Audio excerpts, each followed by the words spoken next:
Hello అండి, అందరికీ నమస్కారం. Welcome to Shravanthi fashions. Shravana మాసంలో వచ్చే వరలక్ష్మి వ్రతం పండుగ అంటే మన ఆడవాళ్ళకి అందరికీ ఎంతో ఇష్టం కదండి. అయితే ఈ శ్రావణ మాసంలో వరలక్ష్మి వ్రతం అయితే చాలా బాగా చేసుకున్నానండి. పూజల్లోకి వెళ్ళే ముందు అమ్మవారిని తలుచుకుంటూ పూజనైతే మొదలుపెట్టానండి. లక్ష్మీదేవికి పసుపు కుంకుమ పెట్టి బొట్లయితే అలంకరించాను. చాలా బాగా చేసుకున్నానండి. ఈసారి మాత్రం నాకైతే బాగా నచ్చింది. ముందు రోజే ఇల్లంతా క్లీన్ చేసుకున్నానండి. తర్వాత నైట్ అమ్మవారికి శారీ కట్టి పెట్టుకున్నాను ముందే. మార్నింగ్ వచ్చేసి ఫేస్ పెట్టుకున్నాను. నైట్ శారీ ఒకటే కట్టేసేసాను. మనం ముందు ఏ పూజ మొదలు పెట్టుకున్నా ఫస్ట్ వినాయకుడికి అయితే పూజించుకోవాలండి. నేనైతే వినాయకుడిని చక్కగా పసుపుతోటి చేసుకున్నాను. మనం కొంచెం పసుపు వేసేసుకొని పసుపుతోటి చిన్న వినాయకుడిని లాగా చేసేసుకొని దానికి కుంకుమ బొట్టు పూలు అక్షంతులు అన్నీ వేసేసుకున్నానండి. దీపారాధన ఒత్తులు అన్నీ వేసేసి ఆయిల్ వేసేసి పెట్టుకున్నాను.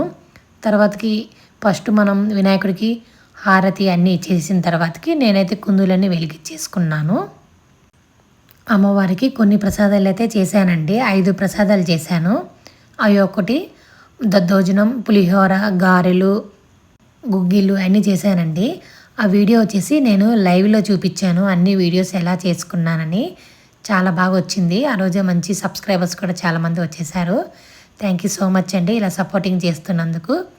తర్వాతకైతే చిన్నగా అన్నిటికీ చక్కగా పూజ అయితే చేసుకున్నాను. తర్వాతకి నేను 9 మందికి తాంబూలం ఇద్దామని అందరినీ పిలిచాను. 9 మంది వచ్చేసి తాంబూలం తీసుకొని వెళ్ళారు. తాంబూలం నేను జాకెట్ ముక్క అయితే ఏం పెట్టలేదండి. ఓన్లీ అరటి పండ్లు, ఆకు, వక్క, గాజులు అయితే ఇచ్చాను. పసుపు కుంకుమ కూడా ఇచ్చేసేసాను. ఒత్తులు మాత్రం ఆయిల్ వేసుకుంటూ ఉండండి. సాయంత్రం మనం పండుకునేంత వరకు దీపం వెలుగుతూ ఉండాలి. తర్వాతకి కొండెక్కిపోతే సరిపోతుందండి. అగరబత్తులతో వెలిగించుకోవాలి ఎప్పుడైనా. డైరెక్ట్గా అగ్గిపుల్లతో వెలిగించుకోకూడదండి దీపాలని.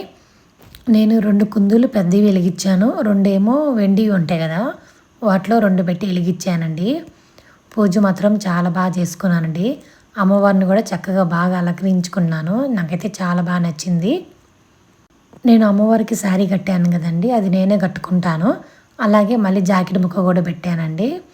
తర్వాత ఆ జాకెట్ ముక్క కూడా మనమే కుట్టించుకోవాలి. వేసుకుంటే చాలా మంచిదన్నమాట. చాలామంది వ్రతం అయిపోయిన తర్వాతకి ఈవినింగ్ కూడా శారీకి మామూలుగా అయితే శారీ పెడతారు కదా, ఆ శారీ కట్టుకొని ఈవినింగ్ భర్తతో అక్షంతలు వేయించుకుంటే ఇంకా చాలా మంచిదంటండి. నేనైతే ఇంకా అమ్మవారికి ఒకటి పెట్టాను కదా, మళ్ళీ ఏదైనా ఫంక్షన్ అప్పుడు కట్టుకుందామని చెప్పి అమ్మవారికి అయితే పట్టు చీరతో అలంకరించాను. చాలా బాగా నచ్చిందండి. తర్వాతకి పూజ అంతా అయిపోయిన తర్వాతకి ఇంకా నేను షార్ట్ వీడియోలో పెట్టానండి. వాళ్ళకి పసుపు పూసి పసుపు కుంకుమ అక్షంతలన్నీ వేపించుకున్నాను. కాళ్ళకు కూడా పసుపు పూస్తే చాలా మంచిదండి. తర్వాతకి నేను ఇది మనం ధూపం వేసేసుకుంటున్నాను. నేను అమ్మవారికి పసుపు కొమ్మ కూడా కట్టాను. చాలా మంచిదన్నమాట అది. తర్వాతకి ధూపం అంతా వేసేసిన తర్వాతకి హారతి ఇచ్చుకోవాలి. తర్వాతకి నేను ఒక గ్లాసులో పసుపు నీళ్ళు, కొంచెం పసుపు, కుంకుమ, అక్షంతలు, అలాగే పూలన్నీ వేసేసి అలా మనం పెట్టుకున్న ప్రసాదాలు వాటి మీద, మనం పెట్టుకున్న బ్లౌజులు అన్నిటి మీద, మనం అక్కడ ఏమైతే పెట్టుకుంటామో రెండింటి మీద చల్లుకోవాలండి. చాలా మంచిదన్నమాట పసుపు నీళ్ళు అలా చల్లుకుంటే. చక్కగా అన్నిటికీ అలాగా చల్లేసేసుకొని పెట్టుకుంటే చాలా మంచిదండి. తర్వాతకి నేను ఇంకా పూజ అయితే స్టార్ట్ చేసి పిల్లలకు కూడా పసుపు పూసానండి. పిల్లలకు కూడా చాలా మంచిదన్నమాట పసుపు పూస్తే. నేను కట్టుకున్న శారీ వచ్చేసి చాలా బాగుంది కదండి. అది బ్లౌజ్ వచ్చేసి రెడీమేడ్ అనమాట. చాలా బాగా నచ్చింది. తర్వాతకి చూడండి అమ్మవారు ఎంత బాగున్నారో, చాలా బాగున్నారు కదా. తర్వాతకి మా ఫ్రెండ్స్ వచ్చారండి. వాళ్ళకి చక్కగా కుంకుమ పెట్టి పసుపు పూసి, కాళ్ళకు కూడా పసుపు పూసి అలాగా వాళ్ళకి వాయనం ఇచ్చానండి. చాలా బాగా తీసుకున్నారు. అలాగే ఇంట్లోనే ప్రసాదం తినేసి వెళ్ళారనమాట. నేను కొన్ని ప్రసాదాలు చేశాను కదా, అవి వాళ్ళకి పెట్టారనమాట. నా వీడియో నచ్చితే ప్లీజ్ సబ్స్క్రైబ్ చేసుకోండి, లైక్